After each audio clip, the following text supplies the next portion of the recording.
കാറ്റത്തെ കിളിക്കൂടിൻ്റെ ഇന്നത്തെ എപ്പിസോഡിലേക്ക് എല്ലാവർക്കും സ്വാഗതം. HR ഇൻ്റർവ്യൂവിനായി ഓഫീസിലെത്തിയ നിധി ഓഫീസ് റൂമിൽ സൂര്യയെ കണ്ട് ഒന്ന് ഞെട്ടുന്നുണ്ട്. ഇത് തൻ്റെ ഫ്രണ്ടിൻ്റെ കമ്പനിയാണെന്നും ഇവിടെ തനിക്കും ഷെയർ ഉണ്ടെന്നും പക്ഷേ പോളിസി കാര്യങ്ങളിലൊന്നും താൻ ഇതുവരെ ഇടപെട്ടിട്ടില്ല എന്നും എന്നാൽ ഇന്നാദ്യമായി താൻ ഇടപെടാൻ പോവുകയാണ് എന്നൊക്കെ സൂര്യ നിധിയോടായി പറയുന്നുണ്ട്. എന്നെ തള്ളികളഞ്ഞ് മറ്റൊരുത്തനെ തിരഞ്ഞെടുക്കുമ്പോൾ അത് എന്നെക്കാൾ നല്ലൊരുത്തനായിരുന്നെങ്കിൽ ഞാൻ ക്ഷമിക്കുമെന്നും ഇത് പക്ഷേ ഒരു ഡ്രൈവറെയും കെട്ടി ഇടിഞ്ഞു പൊളിഞ്ഞ ഒരു വീട്ടിലും താമസിച്ച് കമ്പനി തോറും ജോലി അന്വേഷിച്ച് നടക്കേണ്ട അവസ്ഥ വന്നല്ലോ നിനക്ക് എന്ന് സൂര്യ നിധിയോടായി പറയുന്നുണ്ട്. അത് കേട്ട് നിധിയും ദേഷ്യത്തോടെ ഞാൻ വന്നത് HR ഇൻ്റർവ്യൂവിനാ, അല്ലാതെ നിങ്ങളുടെ വാചകോടി കേൾക്കാനല്ല എന്നും പറഞ്ഞ് നിധി ദേഷ്യത്തോടെ പോകാൻ ഒരുങ്ങുന്നുണ്ട്. അപ്പോഴേക്കും സൂര്യയും നിധിയെ പുറകിൽ നിന്ന് വിളിച്ചുകൊണ്ട് ഏയ് നിൽക്ക് എന്ന് പറയുന്നുണ്ട്. നിധി ഇതെൻ്റെ ഫ്രണ്ടിൻ്റെ കമ്പനിയാണെന്ന് പറഞ്ഞില്ലേ, ഞാൻ പറഞ്ഞാലേ നിനക്ക് എവിടെ ജോലി കിട്ടൂ, നീ എന്താ HR നേരിട്ട് ചെന്ന് ജോലി വാങ്ങിയേ അടങ്ങുള്ളൂ എന്നാണല്ലോ. ദൈവം പോലും അസൂയപ്പെടുന്ന പ്രപ്പോസലായിരുന്നല്ലോ എൻ്റേത്. അന്ന് നീ അത് നിരസിച്ചു, അല്ലെങ്കിൽ എൻ്റെ കൂടെ ഓസ്ട്രേലിയയിൽ സുഖമായിട്ട് കഴിയായിരുന്നു.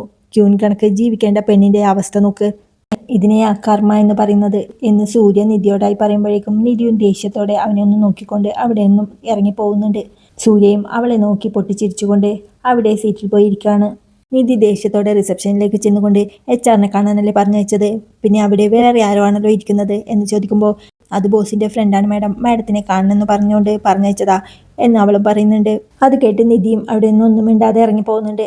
നിധി പുറത്തേക്ക് ഇറങ്ങി വരുമ്പോൾ അവിടെ ഫോൺ നോക്കി നിൽക്കായിരുന്ന സുധീഷും അവളെ കണ്ട് ഓ ഇത്ര പെട്ടെന്ന് എത്തിയോ, പെട്ടെന്ന് കഴിഞ്ഞല്ലോ, ഓ സാലറി ഫിക്സ് ചെയ്യാനുള്ള മീറ്റിംഗ് ആയിരുന്നല്ലോ അല്ലേ, എന്തായി നിധി, എപ്പോഴാണ് ജോലിയിൽ ജോയിൻ ചെയ്യണ്ടേ? ഓഹോ ജോലി കിട്ടിയപ്പോഴേക്ക് ഇത്രയൊക്കെ ബലം പെടുത്തായോ, അല്ലെങ്കിലും നല്ലൊരു ജോലി കിട്ടിയാൽ ഞങ്ങളെയൊക്കെ മറക്കുമെന്ന് എനിക്കപ്പോഴേ തോന്നിയതാ.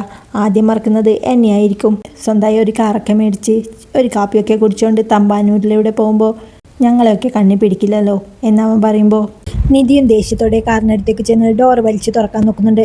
അയ്യോ പൊളിക്കല്ലേ, ലോക്ക് തുറക്കട്ടെ എന്നും പറഞ്ഞ് സുധീഷും അങ്ങോട്ട് ഓടി വരുന്നുണ്ട്. അവൻ ലോക്ക് തുറന്നു കൊടുക്കുമ്പോൾ നിധി പെട്ടെന്ന് കാറിനകത്തേക്ക് കയറാണ്.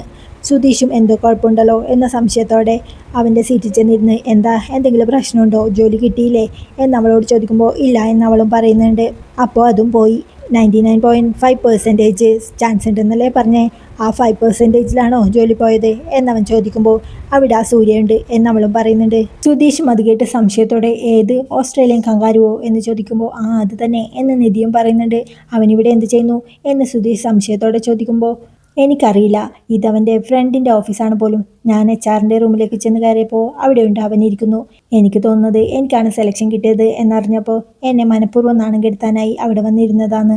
നാണമില്ലാത്തവൻ അവനോട് സംസാരിക്കുമ്പോൾ തന്നെ എനിക്ക് കലി കയറുന്നു.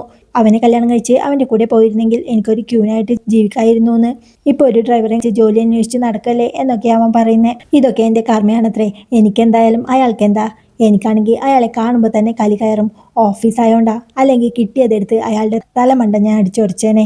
പിന്നെയും അയാൾ എൻ്റെ മുന്നിൽ തന്നെ വന്ന് പെടുകയാണല്ലോ എന്നോർക്കുമ്പോഴാ എന്ന് നിധി ദേഷ്യത്തോടെ പറയുമ്പോൾ അയാൾ അകത്തുണ്ടോ എന്ന് സുധീഷും ചോദിക്കുന്നുണ്ട്. ആ അകത്തിരിപ്പുണ്ട് എന്നവൾ പറയുമ്പോൾ അവൻ പെട്ടെന്ന് കാറിൻ്റെ ഡോർ തുറന്ന് പുറത്തേക്ക് ഇറങ്ങാൻ നോക്കുകയാണ്. അവൻ്റെ തോളിൽ പിടിച്ചുകൊണ്ട് എങ്ങോട്ടാ എന്നവളും ചോദിക്കുന്നുണ്ട്. അവളെ ഒന്ന് നോക്കിക്കൊണ്ട് അവനെ ഒന്ന് കണ്ടിട്ട് വരാം എന്ന് സുധീഷ് പറയുമ്പോൾ അതിൻ്റെ ഒന്നും ആവശ്യമില്ല എന്നവൾ പറയുന്നുണ്ട്. ആവശ്യമില്ലേ എന്നവൻ സംശയത്തോടെ ചോദിക്കുമ്പോൾ വേണ്ട എന്നവളും പറയാണ്. ഇയാളെ ഇത്രയും പറഞ്ഞിട്ട് ഞാൻ തിരിച്ചൊന്നും പറഞ്ഞില്ലെങ്കിൽ മോശമല്ലേ, തനിക്ക് ആരും ചോദിക്കാനും പറയാനും ഇല്ലെന്ന് അവൻ കരുതില്ലേ, ഞാൻ പെട്ടെന്ന് പോയി അവനെ ഒന്ന് കണ്ടിട്ട് വരാം എന്ന് സുധീഷ് പറയുമ്പോൾ ദയവ് ചെയ്ത് അങ്ങോട്ട് പോയി ഒരു പ്രശ്നം ഉണ്ടാക്കരുത്, അതൊരു ഓഫീസാ, അവിടെ എന്തെങ്കിലും ഒരു കുഴപ്പമുണ്ടായേ എനിക്കിനി വേറെ എവിടെയും ജോലി അന്വേഷിച്ച് ചെല്ലാൻ പറ്റാതാവും. മിക്കവാറും എല്ലാ കമ്പനികളും തമ്മിൽ നല്ല ബന്ധമുള്ളതാ, അതുകൊണ്ട് തൽക്കാലം ഇതും പറഞ്ഞ് ഇനിയൊന്നും ചെയ്യാതിരുന്നാൽ മതി എന്നവൾ പറയുമ്പോൾ ശരി അകത്ത് കയറിക്കൂടാ എന്നല്ലേ ഉള്ളൂ, അവൻ പുറത്തേക്ക് ഇറങ്ങി വരുമല്ലോ, നമുക്കിവിടെ വെയിറ്റ് ചെയ്യാം എന്ന് സുധീഷും പറയുന്നുണ്ട്. അല്ല അവന് 2 കൊടുത്തില്ലെങ്കിലേ എനിക്കൊരു സമാധാനം ഉണ്ടാവില്ല, അതുകൊണ്ടാ, അല്ലെങ്കിൽ തന്നെ ഈ കങ്കാരു ഇവിടെ എന്തിനാ തിരിഞ്ഞ് കളിക്കുന്നേ, അവൻ ഓസ്ട്രേലിയയിൽ പോയി ആരെങ്കിലും കെട്ടിത്തൊളഞ്ഞൂടെ എന്ന് സുധീഷ് പറയുമ്പോൾ അവൻ എന്തെങ്കിലും ചെയ്യട്ടെ നമുക്ക് പോവാം എന്ന് നിധി പറയുന്നുണ്ട്. പോവാനോ, അപ്പോൾ അവനെ വെയിറ്റ് ചെയ്യണ്ടേ എന്ന് സുധീഷ് പറയുമ്പോൾ ആരെയും വെയിറ്റ് ചെയ്യേണ്ട, ഒരു പ്രശ്നത്തിന് നിൽക്കണ്ട, എനിക്കൊന്ന് ഇവിടുന്ന് പോയാൽ മതി എന്ന് നിധി പറയുമ്പോൾ എന്നാലും അവന് 2 എണ്ണം പൊട്ടിക്കാതെ എനിക്ക് എന്ന് സുധീഷ് ടെൻഷനോടെ പേർക്കുമ്പോൾ പ്ലീസ് ഇപ്പോൾ നമുക്ക് ഇവിടുന്ന് പോവാം എന്ന് നിധിയും പറയുന്നുണ്ട്. ഓക്കെ താൻ ടെൻഷൻ അടിക്കണ്ട, നമുക്ക് പോവാം എന്നും പറഞ്ഞ് സുധീഷ് കാറെടുത്ത് പോവാണ്. വണ്ടിയിൽ യാത്ര ചെയ്തുകൊണ്ടിരിക്കുമ്പോഴും നിധി ടെൻഷനോടെ ഇരിക്കുന്നത് കണ്ട് എടോ അത് താൻ വിട്ടില്ലേ, അതങ്ങ് വിട്ടേക്ക്, തനിക്ക് ഇതിനേക്കാൾ നല്ല കമ്പനിയിൽ ജോലി കിട്ടും നോക്കിക്കോ എന്ന് സുധീഷ് പറയുമ്പോൾ അതൊക്കെ പറയാൻ എളുപ്പ എന്ന് നിധിയും പറയുന്നുണ്ട്. സുഭാഷ് ചേട്ടൻ്റെ കല്യാണം മുടങ്ങിയപ്പോൾ താൻ എന്താ പറഞ്ഞേ? അതിനേക്കാൾ നല്ലൊരു കുട്ടിയെ സുഭാഷ് ചേട്ടന് കിട്ടുമെന്നല്ലേ? അതൊന്നും താൻ ചുമ്മാ പറഞ്ഞതല്ലല്ലോ, ആത്മാർത്ഥമായിട്ട് പറഞ്ഞതല്ലേ? അതുപോലെ ആത്മാർത്ഥമായിട്ട് തന്നെയാണ് ഞാനും ഇപ്പോഴും പറയുന്നത്. ഇനി വരുന്നത് ഒരു ഗംഭീര ഓഫറായിരിക്കും എന്ന് സുധീഷ് പറയുമ്പോൾ, ഓഫീസിൽ വെച്ച് ആ സൂര്യയെ കണ്ടപ്പോൾ ഞാൻ ഇത്ര ടെൻഷനായി എന്നറിയോ എന്ന് നിധി പറയുമ്പോൾ, ഒരു ഇൻ്റർവ്യൂവിൽ കിട്ടാതായപ്പോഴേ താൻ ഇങ്ങനെ ടെൻഷനാവുന്നത് എന്തിനാ? ഇതിനേക്കാൾ നല്ല ഓപ്പർച്യൂണിറ്റി ആയിരിക്കും ഇനി കിട്ടാൻ പോകുന്നത്. അല്ലെങ്കിൽ തന്നെ ഒരു ഡ്രൈവർ പണി കിട്ടാൻ തന്നെ എത്ര ട്രാവൽസിൽ കയറി ഇറങ്ങണം എന്നറിയോ? താൻ എന്തായാലും ഒരു ആർക്കിടെക്റ്റ് അല്ലേ, തനിക്ക് ഇതിനേക്കാൾ നല്ല ഓപ്പർച്യൂണിറ്റി എന്തായാലും കിട്ടും, നോക്കിക്കോ എന്ന് സുധീഷ് പറയുമ്പോൾ, എല്ലാവരോടും ജോലി കിട്ടുമെന്നൊക്കെ പറഞ്ഞിട്ട് വീട്ടിൽ നിന്ന് ഇറങ്ങിയതാ, ഇനിയിപ്പോൾ കിട്ടിയില്ല എന്നറിയുമ്പോൾ എല്ലാവരും എന്ത് വിചാരിക്കും എന്ന് നിധി ടെൻഷനോട് പറയുന്നത് കേട്ട്, ആര്? നമ്മുടെ വീട്ടിലുള്ളവരോ?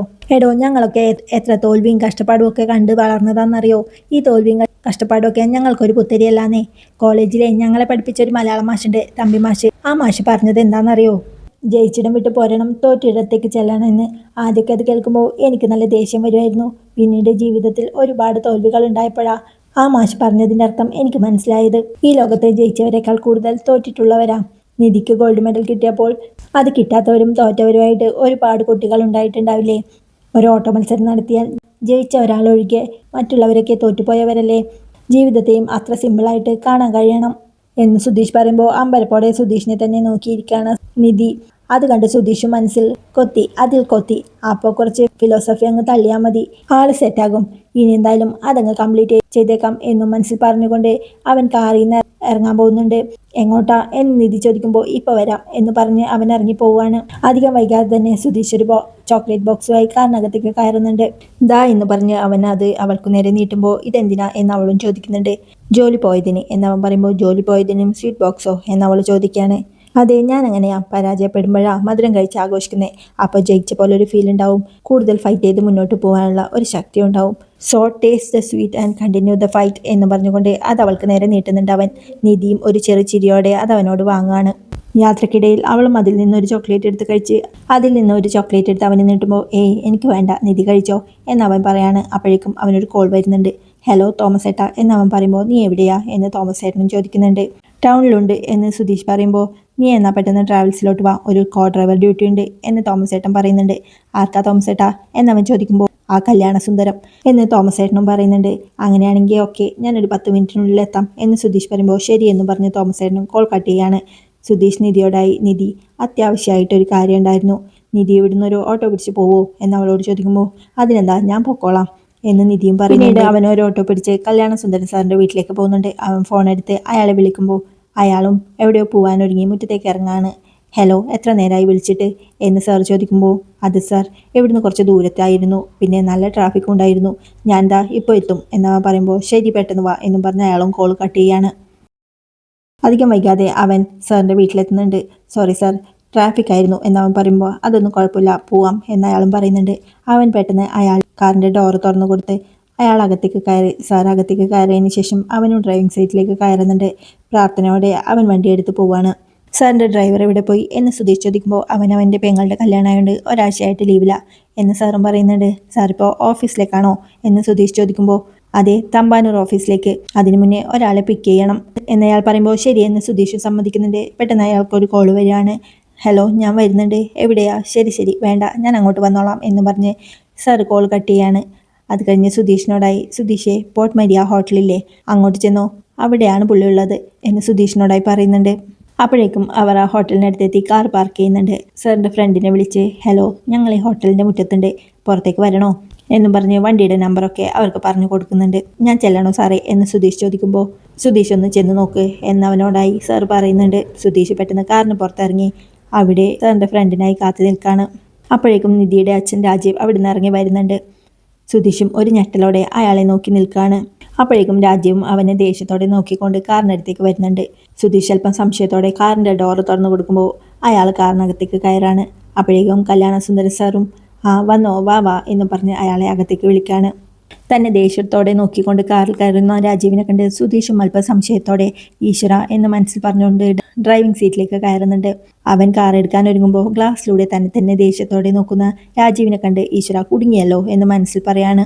കല്യാണ സുന്ദര സാറും സുധീഷിനോടായി, സുധീഷെ, ഇതെൻ്റെ ഫ്രണ്ട് രാജീവ, തക്കലയിലെ വലിയ ബിസിനസ്സുകാരനാ, തക്കലയിൽ ഇയാൾ ചെയ്യാത്തതായി ഒന്നുമില്ല എന്നൊക്കെ പറഞ്ഞ് അയാളെ പരിചയപ്പെടുത്തുമ്പോൾ, ഇതൊക്കെ എന്തിനാ ഡ്രൈവറോട് പറയുന്നേ എന്ന് രാജീവും ചോദിക്കുന്നുണ്ട്.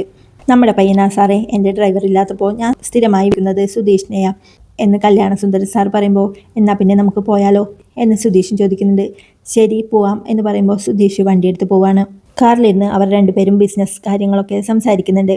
ഗ്ലാസ്സിലൂടെ തന്നെ ദേഷ്യത്തോടെ നോക്കുന്ന രാജീവിനെ കണ്ട് സുധീഷും അല്പം പരിഭ്രമത്തോടെ വണ്ടി ഓടിക്കുകയാണ്. അതിനിടയിൽ കല്യാണ സുന്ദരൻ സാറും പറയുന്നുണ്ട്, എങ്ങനെയുള്ള കാര്യങ്ങൾക്കൊക്കെ ഒരു ഒഫീഷ്യൽ സ്വഭാവം വേണ്ടെന്ന് വെച്ചാൽ കാറിലിരുന്ന് തന്നെ ഞാൻ ഇതൊക്കെ സംസാരിക്കുന്നത്. രാജീവിന് എന്ത് തോന്നുന്നു എന്നയാൾ പറയുമ്പോൾ, ഞാനൊന്ന് ആലോചിച്ചിട്ട് പറഞ്ഞാൽ പോരെ എന്ന് രാജീവും ചോദിക്കുന്നുണ്ട്. മതി, നന്നായിട്ട് ആലോചിച്ചിട്ട് പറഞ്ഞാൽ മതി, ഇതൊരു നല്ല ഓപ്പർച്യൂണിറ്റി ആയതുകൊണ്ട് പറഞ്ഞതേ ഉള്ളൂ എന്ന് സാറും പറയാണ്. പിന്നീട് സാറിൻ്റെ ഓഫീസിലെത്തി സുധീഷ് കാർ നിർത്തുമ്പോൾ, രാജീവേ വാ, നമുക്കിനി അകത്തിരുന്നു സംസാരിക്കാം എന്ന് കല്യാണ സുന്ദരൻ സാർ പറയുന്നുണ്ട്. ഇന്ന് എന്തായാലും വേണ്ട, എനിക്ക് നല്ല സുഖമില്ല, മറ്റൊരു ദിവസം സംസാരിക്കാം എന്ന് രാജീവ് പറയുമ്പോൾ, എന്തുപറ്റി, ഞാൻ പറഞ്ഞ കാര്യത്തിൽ താല്പര്യമില്ലാത്തതുകൊണ്ടാണോ എന്നയാളും ചോദിക്കുന്നുണ്ട്. അതൊന്നുമില്ല, അത് നമുക്ക് എന്തായാലും തീരുമാനിക്കാം, പക്ഷേ ഇന്ന് എനിക്ക് നല്ല സുഖം തോന്നുന്നില്ല, അതുകൊണ്ടാ എന്ന് രാജീവും പറയുന്നുണ്ട്.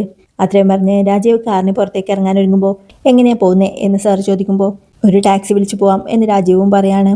നമ്മുടെ വണ്ടി ഉണ്ടാകുമ്പോൾ പിന്നെ എന്തിനാ ടാക്സി എന്ന് സാർ ചോദിക്കുമ്പോൾ, അല്ല, ഹോട്ടലിൽ എൻ്റെ വണ്ടിയുണ്ട്, അവിടെ വരെ ടാക്സി വിളിച്ചു പോവാം എന്ന് രാജീവും പറയുന്നുണ്ട്. എന്തിനാ അങ്ങനെയൊക്കെ ബുദ്ധിമുട്ടുന്നേ, സുധീഷിലെ അവൻ കൊണ്ടുവിടും എന്ന് സാറ് പറയുമ്പോൾ, സുധീഷും ടെൻഷനോടെ ഈശ്വര എന്ന് മനസ്സിൽ വിളിച്ചുകൊണ്ട് നിൽക്കുകയാണ്. അപ്പോഴേക്കും കല്യാണ സുന്ദര സാറും, സുധീഷെ, സാറിനെ കൊണ്ടുവിട്ടതിന് ശേഷം നീ ഇങ്ങോട്ട് തന്നെ വരണേ എന്ന് സുധീഷിനോടായി പറയുന്നുണ്ട്. അപ്പം ശരി, പ്രൊജക്റ്റിൻ്റെ കാര്യം നമുക്ക് എന്തായാലും ഒന്ന് സംസാരിക്കണം എന്ന് പറഞ്ഞുകൊണ്ട് കല്യാണ സുന്ദര സാർ ഓഫീസിലേക്ക് കയറി പോവാണ്. അപ്പോൾ പോയാലോ എന്ന് സുധീഷ് രാജീവിനോടായി ചോദിക്കുമ്പോൾ, രാജീവും ദേഷ്യത്തോടെ അവനെ നോക്കാണ്. സുധീഷ് മെല്ലെ വണ്ടി എടുത്തോണ്ട്, എന്തുണ്ട്, സുഖമല്ലേ എന്ന് രാജീവിനോടായി ചോദിക്കുമ്പോൾ, രാജീവ് തന്നെ ദേഷ്യത്തോടെ നോക്കുന്നത് കണ്ട്, സുഖമല്ലേ എന്നല്ലേ ചോദിച്ചുള്ളൂ, അതിനിങ്ങനെ പേടിപ്പിക്കണോ എന്ന് സുധീഷ് പറയുമ്പോൾ, വായടക്കടാ തെമ്മാടി എന്ന് രാജീവും ദേഷ്യത്തോടെ പറയുന്നുണ്ട്. അങ്ങനെ പറയരുത്, ഇപ്പം തന്നെ കണ്ടില്ലേ, ഞാൻ വന്ന കല്യാണ സുന്ദരൻ സാറ് എൻ്റെ മുന്നിൽ വെച്ചിട്ടല്ലേ എത്ര സ്നേഹത്തോടെ എന്നോട് സംസാരിക്കുന്നേ. വലിയ വലിയ ബിസിനസ് കാര്യങ്ങളൊക്കെ എൻ്റെ മുന്നിൽ വെച്ച് സംസാരിക്കാൻ ഒരു മടിയും കാണിക്കാറില്ല. കാരണം എന്താ, എന്നിലുള്ള വിശ്വാസം എന്ന് സുധീഷ് പറയുമ്പോൾ, നിർത്തടാ എന്ന് ദേഷ്യത്തോടെ രാജീവും പറയുന്നുണ്ട്. ഏട്ടുംപൊട്ട് തിരിയാത്ത ഒരു പാവം പെൺകുട്ടിയെ ഓരോന്ന് പറഞ്ഞ് മയക്കിയെടുത്തിട്ട് നീ വലിയ ഡയലോഗ് അടിക്കുന്നു എന്ന് രാജീവ് അവനോടായി ചോദിക്കുമ്പോൾ, 21 വർഷം വളർത്തി വലുതാക്കിയ നിങ്ങളുടെ മോള് ഞാൻ 2 ഡയലോഗ് അടിക്കുമ്പോൾ എൻ്റെ കൂടെ വരാൻ അവളെന്താ അത്ര പൊട്ടിയാണോ എന്ന് സുധീഷ് ചോദിക്കുമ്പോഴേക്കും ദേഷ്യത്തോടെ അവനെ നോക്കിയിരിക്കുന്ന രാജീവിനെ കാണിച്ചുകൊണ്ടാണ് ഇന്നത്തെ എപ്പിസോഡ് അവസാനിക്കുന്നത്. ഈ കിളിക്കൂടിൻ്റെ ബാക്കി വിശേഷം